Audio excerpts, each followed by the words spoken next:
Tuesday with Thompson. Pete Thompson is here. Now, Pete Thompson, 99 bottles is our biggest party of the year. Now, we know Jeff Mosher's on vacation, and I have handpicked the PT, selected the PT to be the first person to fill in for Jeff Mosher on that day, and the PT was going to look into it for me. Yeah, but of course, that was Saturday we talked about that, especially over breakfast as I was attacking my steak and eggs more than I was listening to you. What's the day again? Wednesday. I know you know the day because we talked about it. It's the day before Thanksgiving. Oh, right. All right. Well, that'll be fine. Let's see here. I'm sure I'll be at school. Let's see here. Schools aren't off that day, Peter? You usually have a half day, right? Not off that day. I do have an appointment at 4 o'clock. Oh, that's awful.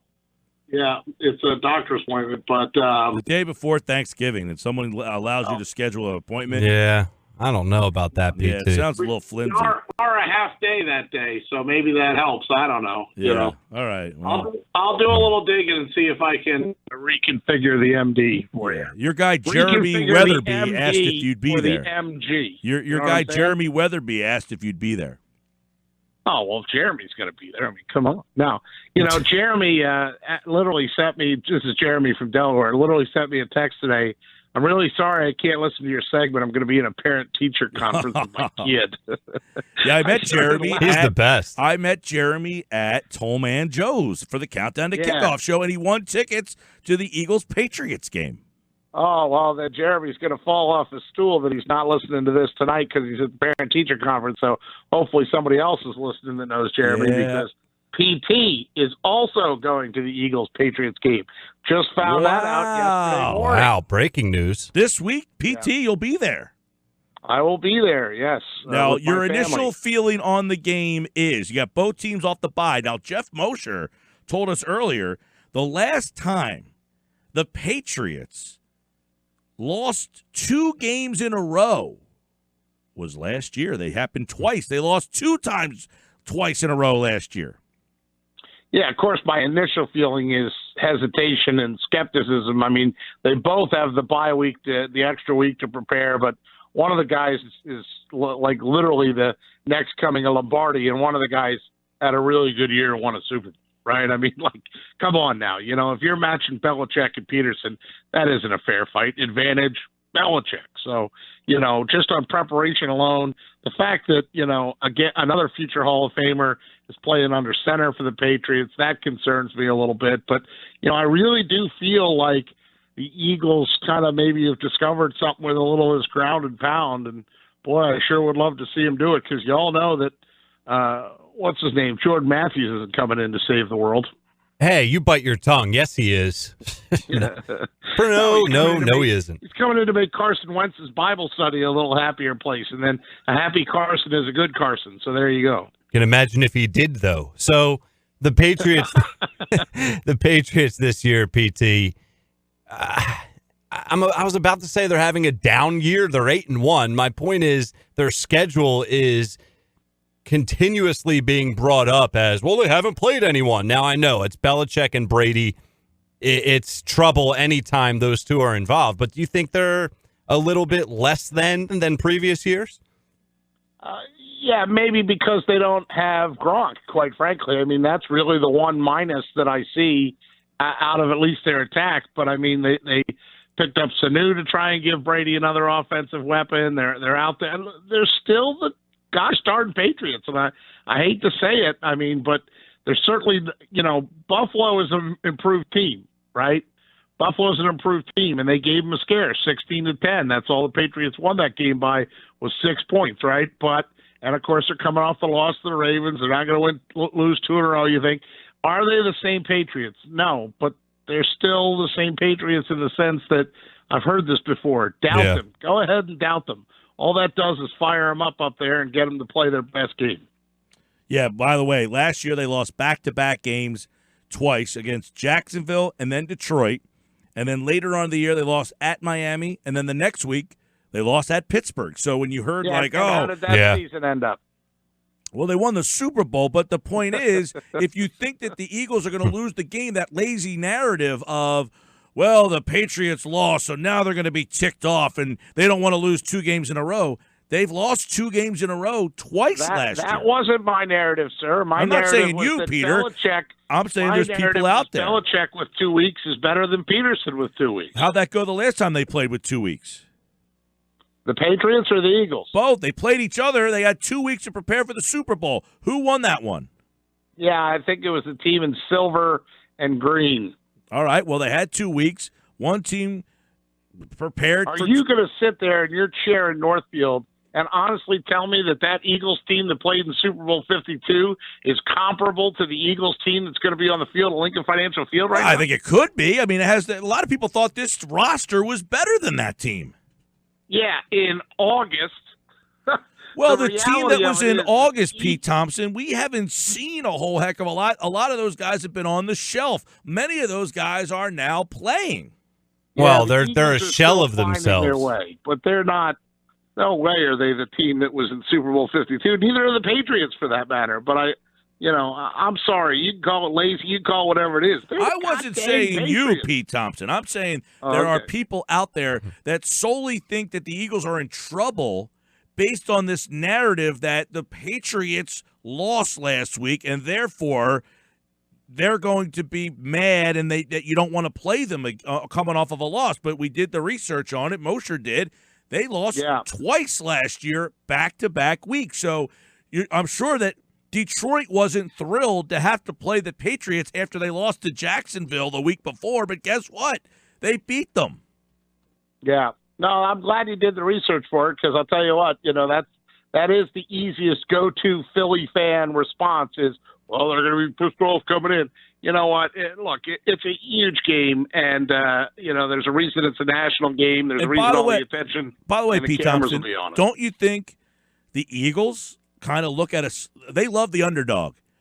A slap in the face that they're a 3.5-point dog in their own building coming off of a 2-game win streak, and the other team that you played lost last week and didn't lose. They got Rochambeau. It's not a love the underdog, guys. It's they need to be the underdog. Literally, that's the only way they win. That is the only thing, guys, that I think does carry over from the Super Bowl 52 year to the current team is this current team, for whatever reason, seems to play a little bit better when everybody's doubting him. Nobody gave him a boxer's chance in HE double hockey sticks going up to Buffalo and competing, no less winning.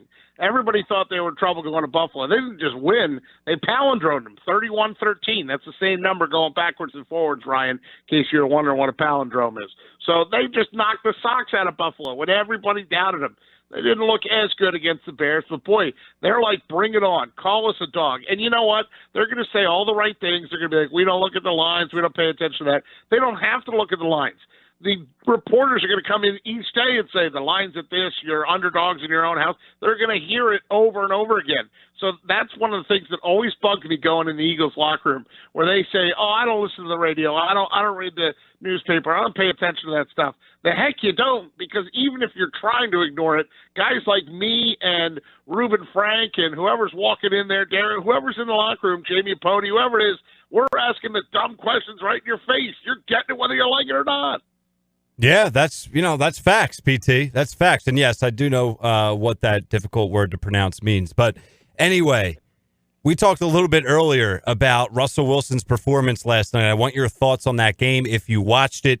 And we tied it into what we've been seeing from Carson Wentz and the Philadelphia Eagles. I said this. It's not an indictment on Carson, but he's nowhere near that level that Russell Wilson's at. Now, I understand Wilson's having an MVP-like year, but that playmaking, that I'll put the offense on my back type of play, we haven't seen it. Absolutely. I mean, in brief glimpses, Carson makes a good decision or does something, but not what Russell Wilson did last night. And first and foremost, did I watch the game? Well, I came to it late enough that it was like early fourth quarter. You're sitting there, 21-10. I'm not staying up to watch that game. But then you see, okay, Niners score. They might get a little closer. And then it's getting down to the wire. And the story, because Mike Gill will be the first to tell you this, I am a sucker for a kicker story. If there's a kicker involved and there's drama, I'm all about it. Okay. And this Chase McLaughlin guy who, basically they brought in off the street to fill in for Robbie Gould, had the chance to tie the game up, and they're putting the whammy on him, and then they show the video of him kicking him from the logo, and sure enough, he makes the field goal from 39 yards out to basically tie the game up. Then he makes one from 47 yards out. Each time, they're basically willing this guy to miss, and he doesn't. And, of course, then he gets to overtime, and it was like Mike Gill and I won the kicking contest, Like back in the day at the Vet, they'd pick fans, and they were always drunk. I mean, these guys were terrible, Ryan. They could barely get it to the end zone or elevate the ball in the air. And that kick that he had last night, it was just a damn shame to watch it come down to that. But kudos to the Seahawks. And to your point on Russell Wilson, no, Carson Wentz is not in that category yet. And what's amazing about that is Russell Wilson, what's he generously listed at? Like 6 foot, 6'1". The guy's not even tall enough sometimes to see over the line. That one pass play, like where he kind of jumped to give himself some clearance. I mean, You got to be kidding me. Some clearance, Clarence. Pete Thompson, it's Tuesday with Thompson here on the Sports What's your Bash. vector, Victor? That's right. And look, one thing is for sure, the game is not the end of the world if they lose it, right? Or there's a lot of people that feel like you got to win, or that, especially even these next two games. Like, if you're going to win one of the two, this is the one to lose. You beat the Seattle game because you got to get that NFC game. Yeah, it's funny because I felt that way. I thought, like, well, if they win 1 out of 2, I'll be happy. And then I watched the Seahawks last night. I thought, there's a very real possibility that they could go 0-2 in these games.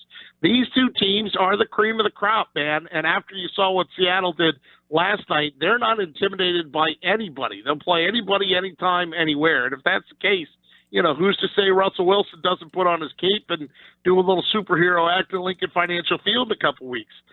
The division is the key, and they still have Dallas in front of them as long as they're leaking motor oil and they have the same record. I mean, I understand that NFC game is critical because you want to have NFC matchups and NFC wins going into, the stretch run. But at the end of the day, I think as long as Dallas continues to not be able to get out of their own way, it's all going to come down to how the Eagles play against Dallas in the rematch.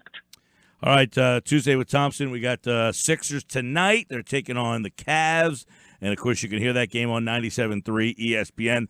But I got to ask the PT, are we watching a real Flyers team here?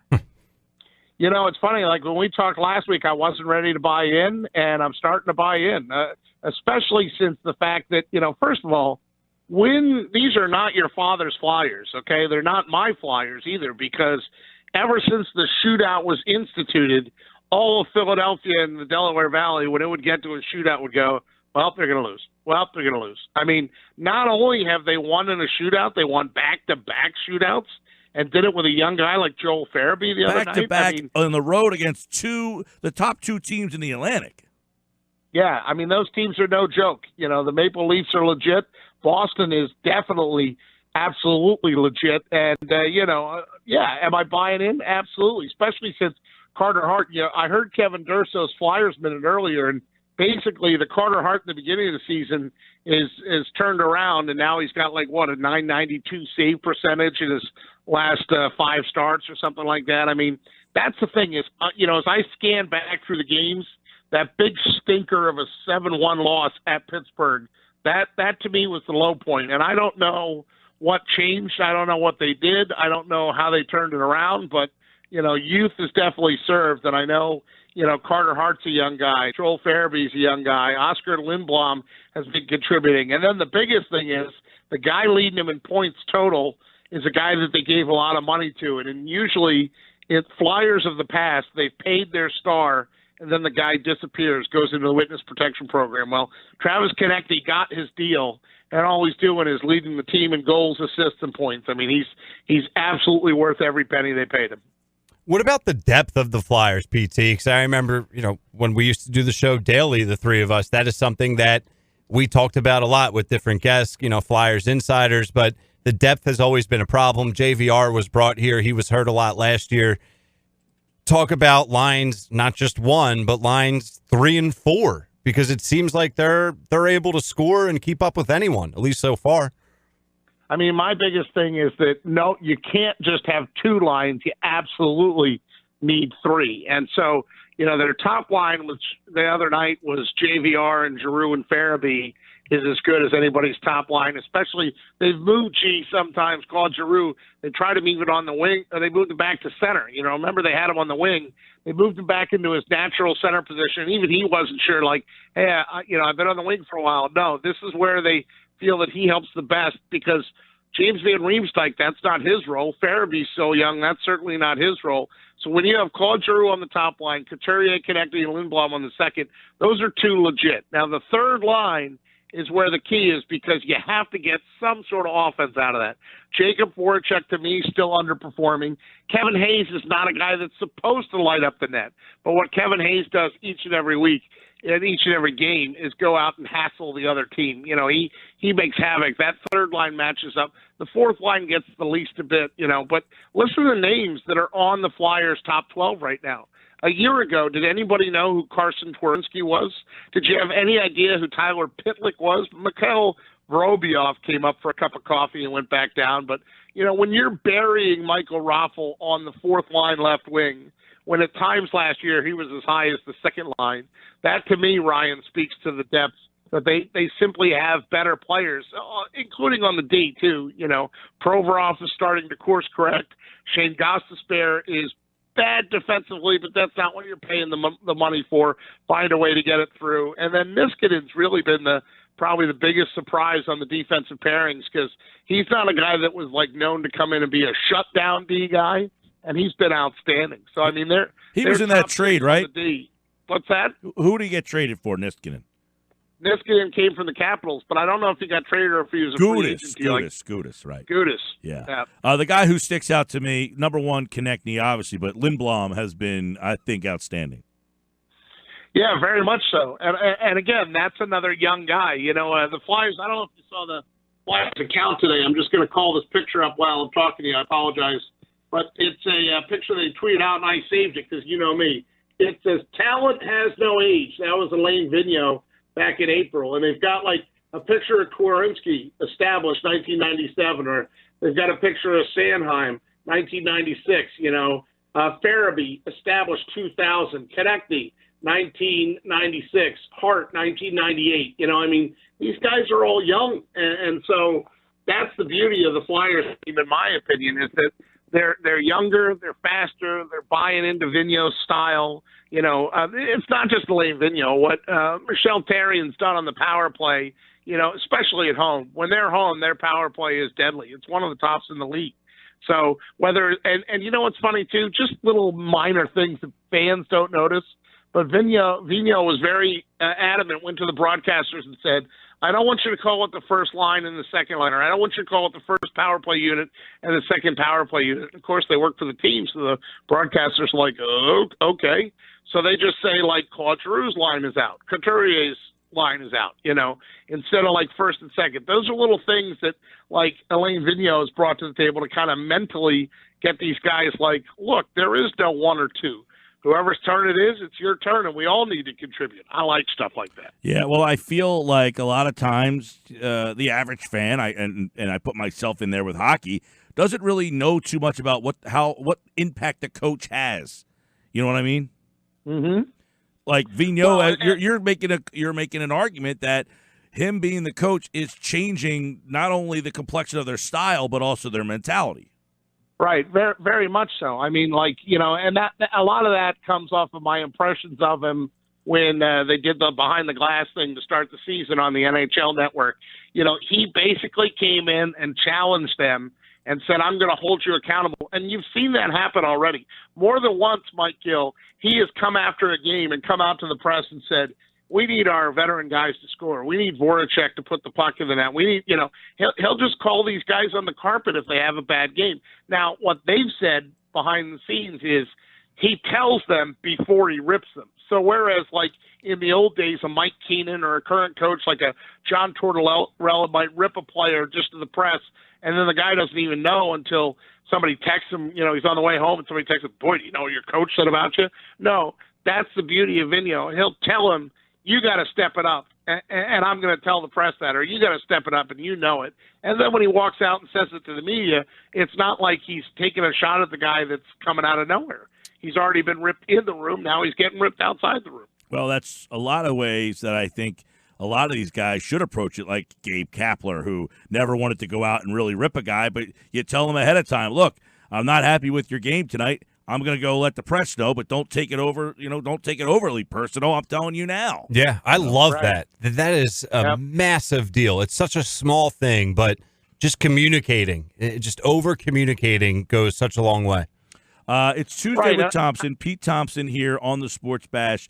Of course, the Pete Thompson Show. Now, PT is not in this week. Josh will be filling in, we think, on the Pete Thompson Show. We haven't quite filled that I hear yet. you're working out the logistics. I apologize. I got some more of that teacher training. I'll be like Pinocchio became a real boy. I'll be a real teacher at some point. Yeah, we were at the game the other day, and a couple of you just had the Billy Schwein laugh there. You just kind of gave like a crutching laugh at the end of a question that you felt a little uncomfortable saying. I did. It wasn't even a question. I just said I'll be a real teacher. Comment. I mean, like you ever hear Billy? He'll ask the question like at the end of it, like he always. I've heard Billy. He always put that little chuckle in there, like I've got done asking the question. So what happened at the game? That you had a couple students come up to you. Yeah. Did you like the fact that it took me a minute to figure out who no, the students I were caught out? the fact that Pete Thompson didn't know their names, and he said, "This is Mike Gill," and then he says to the kids, "This is where you're supposed to introduce yourself." Oh, man. That's right. Well, that's how I figured out what their names were. Yeah, they're in your class.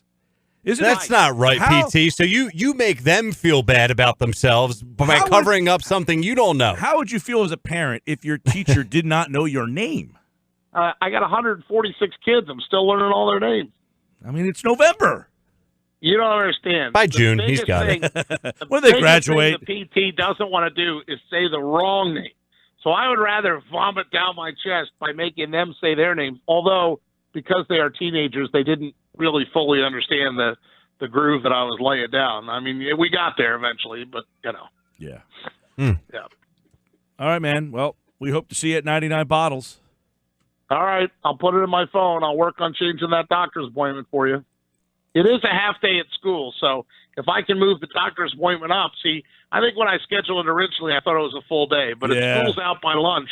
Nobody needs a rectal exam. Don't worry about it. Of course, you really just want me there at 5 o'clock, right? I mean, I could just stroll in at 4:58. No. We got to get the whole band back together. Yeah, come on, man. It's not just about you here. Do I have to do any show prep? Well, I mean, it wouldn't be Pete Thompson if you did. Right. We want the your answer was PT. going to be why start now? Right. All right, Peter. All right, guys. Good catching up with you. Thanks, man. It's Tuesday with Thompson. Pete Thompson here on the Sports Bash.